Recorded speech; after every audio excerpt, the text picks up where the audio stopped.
Scheria, the mythical Utopia, was a paradise known for its beautiful gardens, bountiful crops, and fresh water. The Phaeacians were skilled shipbuilders and hospitable hosts, known for their music and arts festivals. Homer's Odyssey tells the story of how Odysseus traveled to Scheria, where he was welcomed by the king and queen Alcinous and narrate. Odysseus narrated his 10-year-long journey before returning to his home in Ithaca. The Phaeacians were fascinated by Odysseus' stories and entertained him with their own music and dancing. King Alcinous and Queen Arete extended their hospitality to Odysseus, offering him food, shelter, and entertainment. They even offered to take him back home to Ithaca on one of their magical ships. Scheria's location and existence remain a mystery to this day, but its depiction as an idyllic paradise continues to captivate readers and writers alike. Once upon a time, there was a sea captain who had a beautiful daughter named Nausicaa. One night, while Nausicaa was sleeping, the goddess Athena disguised herself as the sea captain's daughter and spoke to Nausicaa in her dreams, telling her to go to the beach to wash her clothes. The next day, Nausicaa and her maids went to the beach as instructed. They spent the morning washing clothes, laughing and playing games. Little did they know that they had woken up an exhausted Odysseus, who was sleeping nearby. Odysseus, who had been stranded on the island, had been hoping to find some help. When he saw Nausicaa and her maids, he rushed to their side and asked for their assistance.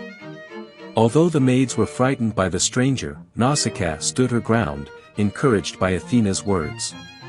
She explained to Odysseus that they were surprised by his appearance since no other mortals lived on the island of Phaeacia. Nausicaa, being a hospitable host, offered Odysseus food, drink and clothing before directing him to the palace of King Alcinous. When Odysseus arrived at the palace, he was warmly welcomed by the king. Alcinous offered him more food and drink and invited him to stay with them for a while. After hearing Odysseus' story, the king offered to provide him with a ship to return him back to his home. Eventually, Odysseus was able to leave the island of Phaeacia and return home safely. Thanks to the helpfulness and bravery of Nausicaa, he was able to turn his misfortunes around and find his way back home. In the Greek mythological tale, Odysseus had been wandering the seas for 10 years and was in desperate need of refuge. With the help of Nausicaa's advice, he sought refuge at the palace of King Alcinous. Upon reaching the palace, Athena disguised herself as a local girl and guided Odysseus on how to enter the palace undetected. Thanks to her protection, Odysseus safely passed all the security systems of the palace and entered the chamber of King Alcinous to plead for mercy from the queen.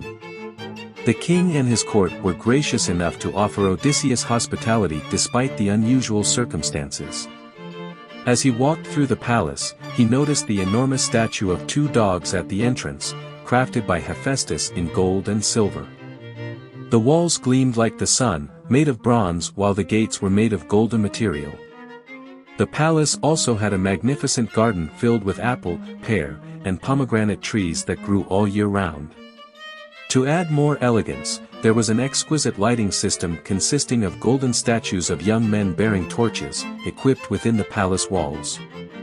After listening to Odysseus share his tales of adventures during the post-Trojan War era, King Alcinous and his court were fascinated. They decided to take him home to Ithaca on one of their ships.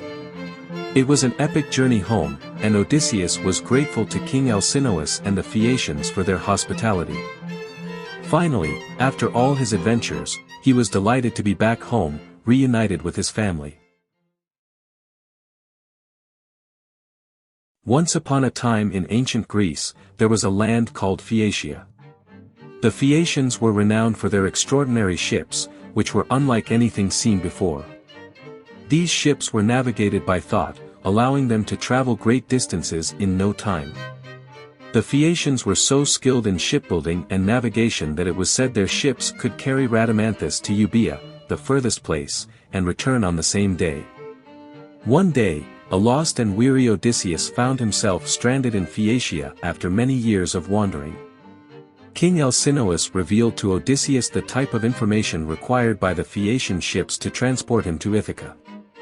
The ships required details about the passenger's destination, the current state of their home, and the terrain around the landing site to ensure a seamless journey.